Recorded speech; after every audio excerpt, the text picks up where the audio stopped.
in the context of vaccine diplomacy, you bring up EU and US. I've seen some calls from human rights groups actually saying that they should water down some of the provisions that provide the vaccine manufacturers with intellectual property protections.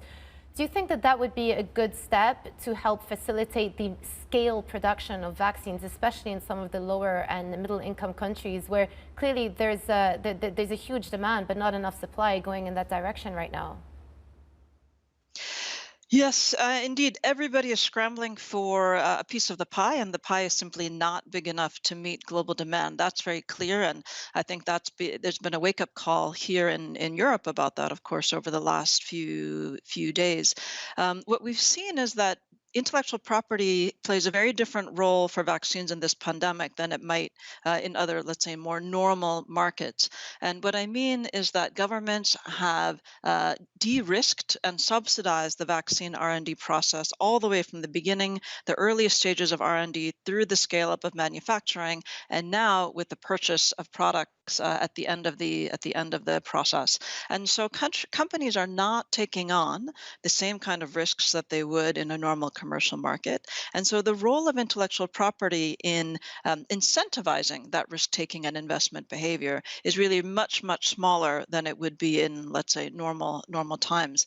And for this reason, I think some of the consequences of lifting some of these monopoly protections is going to be much smaller than some alarmists have claimed. It makes a lot of sense, in fact, to try to make that pie as big as possible and to share the recipe, so to speak. What many developing countries are really looking for right now is the ability to scale up their own Yeah, manufacturing, and for that, they don't need the ingredients. What they need is the recipe, and the right. recipe is protected right now through intellectual property.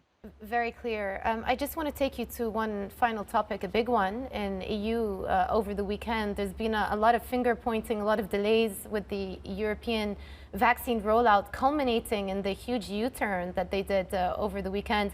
Let me just ask you, though, as a professional in this space, what do you make of the EU's vaccine export bans? I think it's highly problematic. I can understand from a purely political point of view why they've put it in place. It strengthens their negotiating leverage with AstraZeneca and other companies.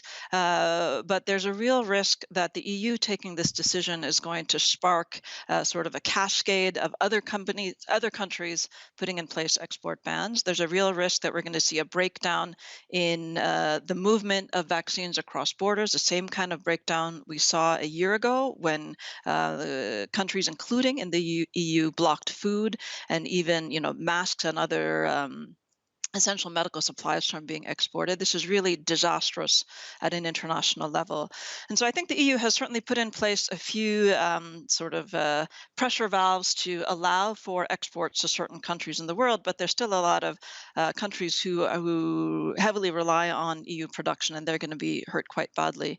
I think the biggest risk, though, is that this is going to set an example that many other countries will follow, and this will lead to a collapse in global vaccine supply.